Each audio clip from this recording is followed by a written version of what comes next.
Selamat hari Minggu Bapak Ibu Saudara yang Allah kasihi. Apa kabar hari ini? Semoga kita semua masih tetap sehat.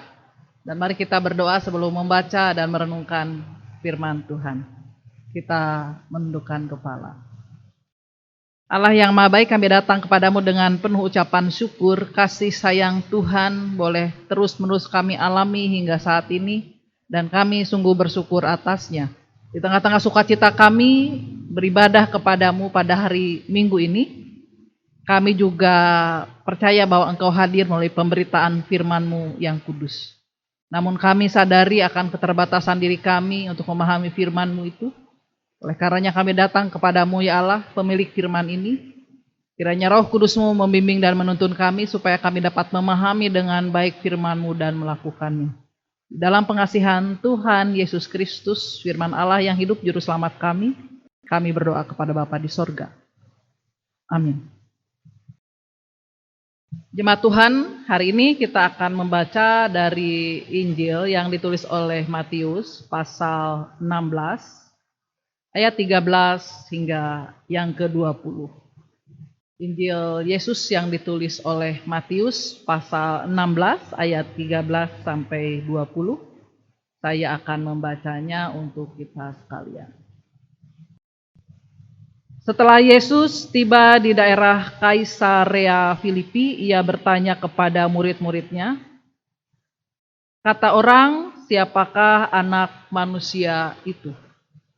Jawab mereka, "Ada yang mengatakan Yohanes Pembaptis, ada juga yang mengatakan Elia, dan ada pula yang mengatakan Yeremia atau salah seorang dari para nabi."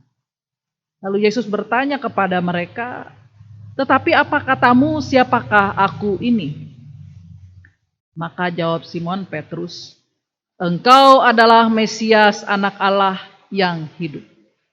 Kata Yesus kepadanya, "Berbahagialah engkau Simon bin Yunus, sebab bukan manusia yang menyatakan itu kepadamu, melainkan Bapa-Ku yang di sorga. Dan aku pun berkata kepadamu, engkau adalah Petrus, dan di atas batu karang ini aku akan mendirikan jemaat-Ku, dan alam maut tidak akan menguasainya. Kepadamu akan kuberikan kunci kerajaan sorga. Apa yang kau ikat di dunia ini akan terikat di sorga, dan apa yang kau lepaskan di dunia ini akan terlepas di sorga." Lalu Yesus melarang murid-muridnya supaya jangan memberitahukan kepada siapapun bahwa ia Mesias. Berbahagialah setiap orang yang mendengarkan firman Tuhan serta memelihara di dalam hidupnya. Haleluya. Jemaat yang Allah kasihi, tema hari ini, tindakan yang benar berangkat dari pengakuan yang benar. Saudara yang Allah kasihi, bahwa orang pada zaman sekarang punya kecenderungan untuk selalu mau mengandalkan orang yang dikenalnya. Tentu saja orang yang dikenalnya adalah orang yang memang punya peranan penting gitu ya.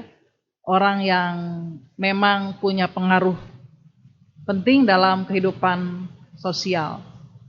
Misalnya saja ketika seorang adalah kaya raya gitu ya, punya kedudukan, punya posisi, lalu kita akan menganggap bahwa kita itu kenal dengan mereka.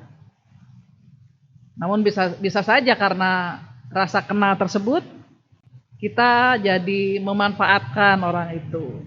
Misalnya saja, jika seandainya suatu waktu Bapak Ibu kita kena tilang oleh Polantas, daripada kita mengaku bahwa kita salah ya saudara, karena memang harus masuk ke pengadilan gitu ya, karena kesalahan kita di lalu lintas,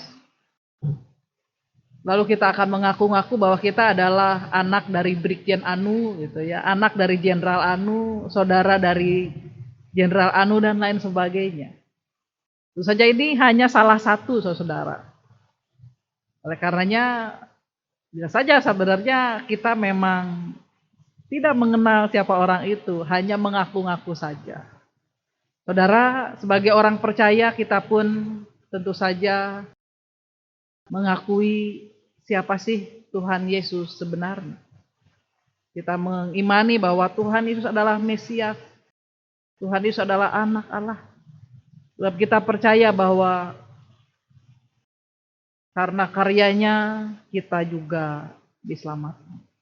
Tapi yang pasti saudara bahwa pengakuan kita kepada Tuhan Yesus Kristus tentu saja tidak untuk dipamerkan ataupun juga menjadi kita sombong karenanya. Karena yang terpenting saudara bukan hanya pengakuan kita melalui bibir kita, mulut kita, hati kita saja. Yang terpenting bahwa pengakuan kita akan pribadi Tuhan Yesus Kristus itu boleh nyata dalam sikap dan tindakan hidup kita. Saudaraku, saat itu di Kaisarea Filipi, Tuhan Yesus mempertanyakan tentang hal yang mendasar atas iman Kristen. Dia bertanya kepada murid-muridnya tentang siapa dirinya. Mengapa kok tiba-tiba Tuhan Yesus mempertanyakan hal itu kepada murid-muridnya? Karena memang dia sebentar lagi saat itu, konteks saat itu dalam bacaan kita, Tuhan Yesus akan mengalami penderitaan. Tuhan Yesus akan masuk jalan salib. Tuhan Yesus akan disalibkan. Tuhan Yesus akan meninggalkan murid-murid. Oleh karena Tuhan Yesus tentu saja ingin tahu seberapa mendalam sih para murid mengenal Dia. Karena tentu saja karya keselamatan yang Allah nyatakan lewat dirinya. Juga selayaknya dan harapan Tuhan Yesus, para murid boleh meneruskan berita itu.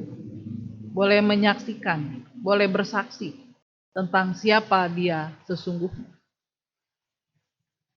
Ya, saat itu Tuhan Yesus bertanya,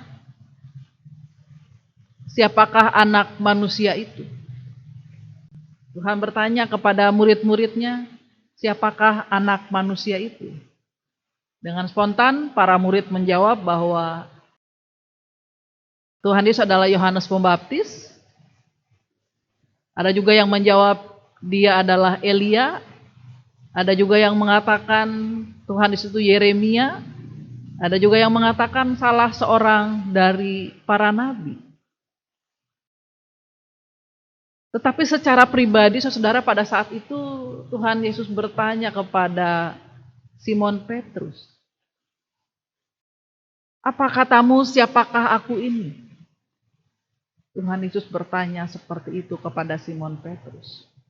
Kita tahu bahwa Simon Petrus adalah murid yang dekat dengan Tuhan Yesus. Ya, dalam beberapa kesempatan pada saat-saat yang penting Simon Petrus selalu ada bersama dengan Tuhan Yesus.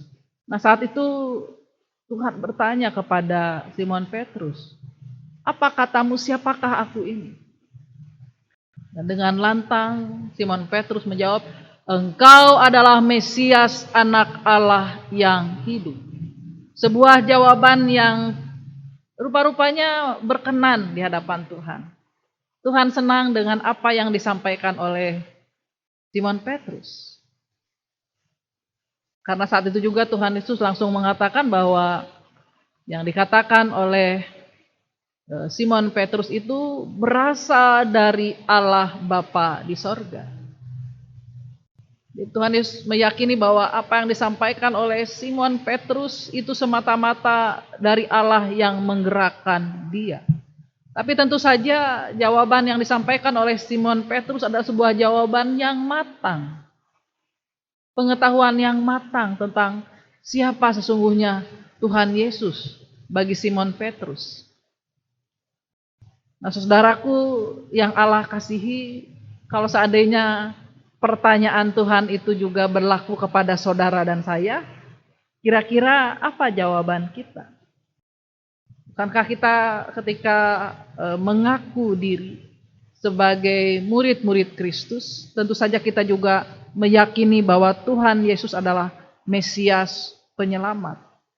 Yang dulu Allah lewat para nabi sampaikan, di dalam Tuhan Yesus Kristuslah bahwa Allah berkenan menyelamatkan kita. Di dalam diri Yesus Kristuslah Allah berkenan membebaskan kita dari keberdosaan kita.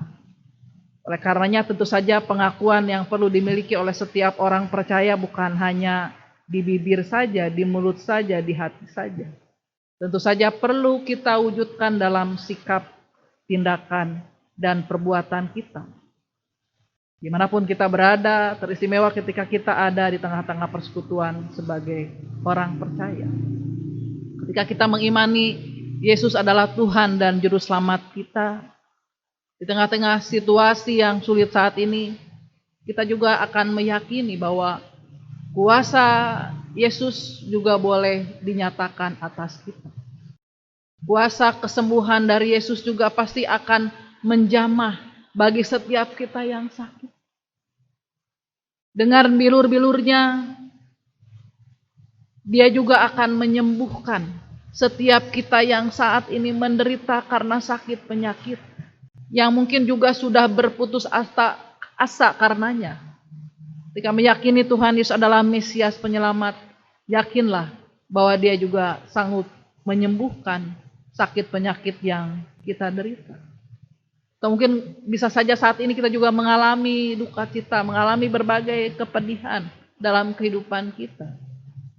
Dia juga meyakini bahwa Tuhan juga akan hadir memberikan penghiburan yang sejati bagi setiap kita yang mengalami duka cita. Saat-saat kita juga mengalami kesulitan karena persoalan ekonomi, pada saat keadaan yang tidak menentu seperti ini, percayalah bahwa Tuhan juga akan mencukupkan kita. Tuhan pasti akan melimpahkan rejeki bagi kita melalui setiap apa yang bisa kita lakukan. Percayalah bahwa Tuhan tidak akan membiarkan kita selama kita memang terus-menerus boleh mengimani siapa Dia sesungguhnya bagi kita.